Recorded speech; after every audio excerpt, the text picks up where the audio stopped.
果一个政治人物看到的符号没有任何反应，还在前面讲得很爽，言辞里面都是民粹内容，请问这个政客是智商太差还是程度太差？如果一个政客明知道背后是纳粹符号，他还讲一大堆，那就不是智商太差，是心地太黑。戳破了八九跟闽南让他们恶意剪接的一个手法。最恶心的事情，透过政治的手段把竞争行业的疫情，通过政治运动试图把它摒除掉，这才是邪恶要不得的地方。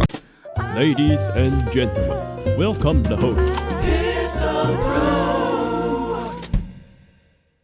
八炯在被闽南郎踢爆是个纳粹仔之后，后面的效应其实是到了这2天持续在闷烧，到了这2天是烧开了。其实就是政客场这张图，那些在纳粹符号前面讲得很爽的绿营战神们，对，八炯除外，黄捷、王定宇、郭玉琴就是万老师、王义川、苗博雅、沈黑熊，还有曹贼。那沈黑熊、曹贼跟八炯他们本来就一挂的，但是被打到的其他人都是立委，要么就是政治人物。这里面呢，就衍生出了更多的纠纷。事实上，从政者如果对纳粹符号一点点逻辑或一点点敏感度都没有的话，那是非常非常夸张的事情。他们怎么可能不知道？这才是闽南郎开枪八炯被打到的时候，其实最严重的事情在后面，而不是在前端。闽南郎就是一个反复横跳的小丑，虽然他是吹哨者，但他就是一个反复横跳的小丑。但真正恐怖的点在于说，八炯从头到尾没有否认他跟闽南郎之间那个赖的真实性，反而第一时间选择道歉。但他们低估了一件事情是，纳粹这种东西不是可以随便碰的。正如我在4月20号那天我酸419青鸟大集会的那一个直播上面，我说纳粹可以碰吗？你确定吗？这真的很危险哦，你确定这是能碰的吗？但是他们显然完全没有注意到这件事情的严重性，他们可能心里想的啦，德国在台协会、以色列在台协会都是挺他们的，所以也许他们觉得这次再把它混过去就好了。闽南郎就是傻，他以为这种操作是可以做部分切割的，但是纳粹只有0跟1，他以为这种议题是可以切割的，这种议题是不能切割的。这种议题要能切割，那纳粹这一题啊就会被很多人来使用。纳粹就是一个包，连摸都不能摸，这里面是一根筋2头土的问题啊。如果一个政治人物看到纳粹的符号或纳粹像的符号，他没有任何反应，还在前面啪啪啪讲一大堆，讲得很爽，而且呢言辞里面都是民粹内容的时候，请问这个政客是智商太差还是程度太差，或两者兼有？那如果一个政客明知道背后是纳粹符号，他还上去啪啪啪讲一大堆，那就不是智商太差或者是敏感度太差的问题，而是心地太黑，要么蠢到没救，要么黑到没救。那这2个都绝对是要被社会所淘汰的政客嘛。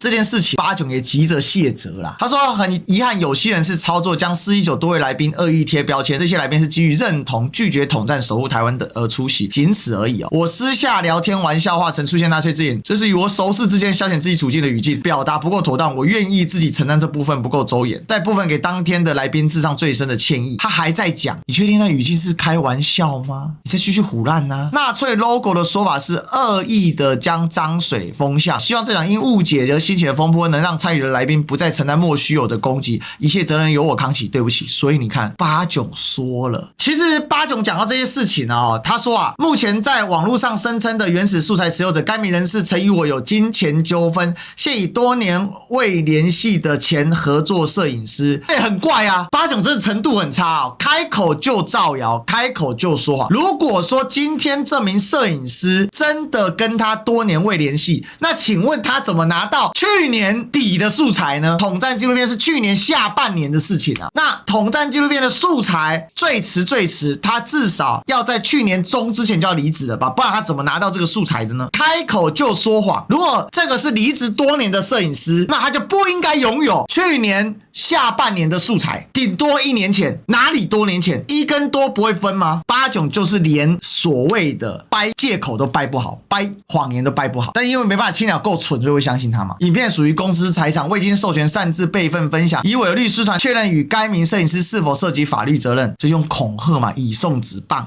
此事件占据重要时刻，占据了社会的关注。我深感因为感到困扰朋友而向罢免团体致上敬意。笑死！你这事情呢、为什么会占据社会重要关注？因为你公然的构陷一个100万网红，说他暗示他出卖国家，成为共谍，这是示范国安法的事情。你公然指控，而且以你一个100万网红的名誉去构陷另外一个100万网红，这个是社会的公众事件，这个不是什么小事情，还想要装死是不是？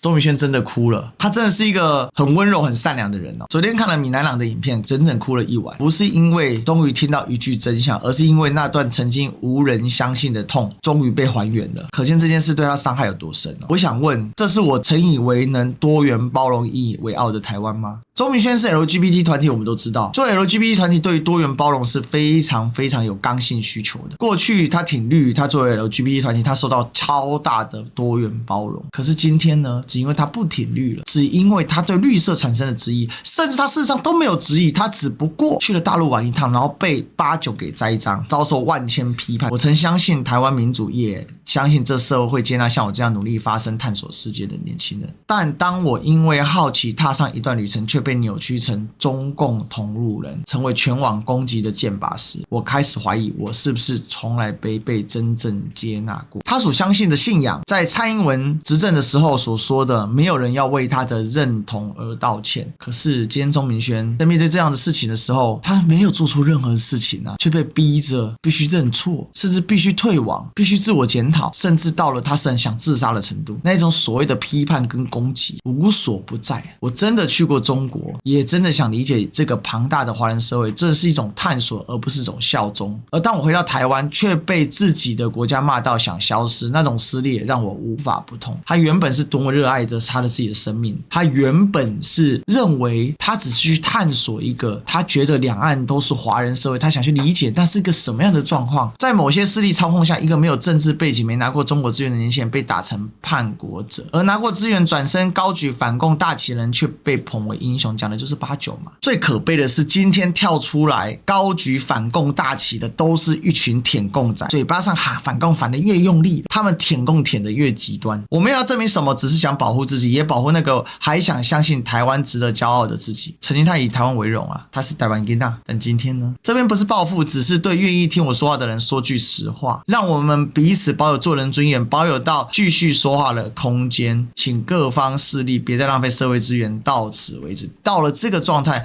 周明轩依然在告诉大家不要再浪费社会资源了，到我就好了。最后他附上了这张照片，当年他跟蔡英文总统相谈甚欢的照片，何其讽刺。4年多以前，周明轩是蔡英文的座上宾，4年多以后，周明轩被霸凌出征到几乎要自杀。当年他有多挺，现在就有多痛；当年有多支持，现在就有多撕裂；当年有多认同，现在就有多荒唐。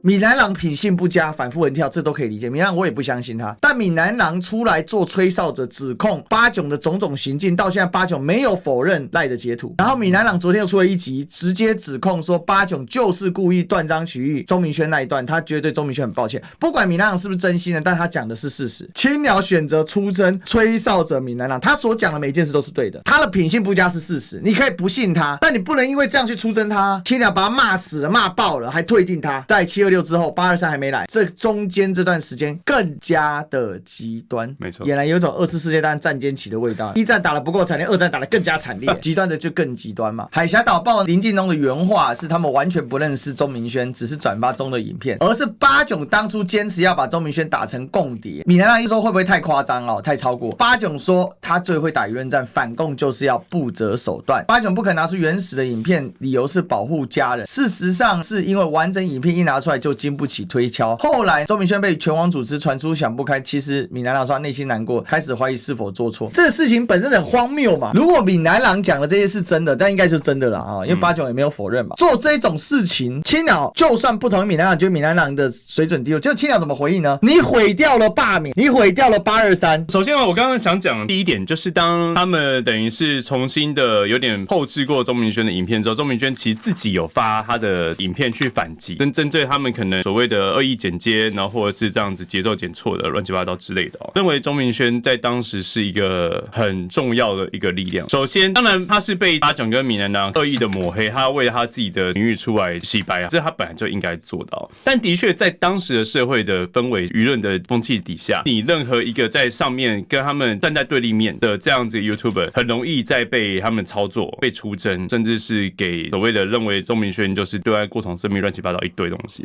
你会发现在那个时候愿意站出来反击，而且钟明轩不是只被八炯闽南郎针对而已，还有诸多的看起来假中立，然后过去很理性客观分析一堆各个不同议题或政治事件的网红们。第一个，我觉得他愿意站出来为了自己清白反击而且我必须讲钟明轩他反击的逻辑跟论点都是很扎实的，在当时上面至少他维护住他支持他那股力量，而且也的确戳破了八炯跟闽南郎他们恶意剪接的一个手法。这段话不是只跟民进党讲，我觉得对所有政党和政治人物讲，就是说今天不是说这个人支持你，你就可以毫无顾忌的利用他，然后糟蹋他、使用他。他们是会转换，他们是有自主的一个辨识力量的。那也因为八炯跟闽南郎对钟明轩做这个事情，我不确定是因为这个事情把钟明轩往外推了，还是钟明轩本来就觉得这群人做莫名其妙，就更愿意站出来。这件事其实钟明轩所承受的是巨大的痛苦。闽南郎不管是真心还是假意，至少他做了一些动作嘛。那我觉得这里面恐怖的地方是八炯到现在至今完全不认错。因为讲到纳粹鹰的时候，八炯公布了他的 logo 设计的对话，说他是美国大老鹰，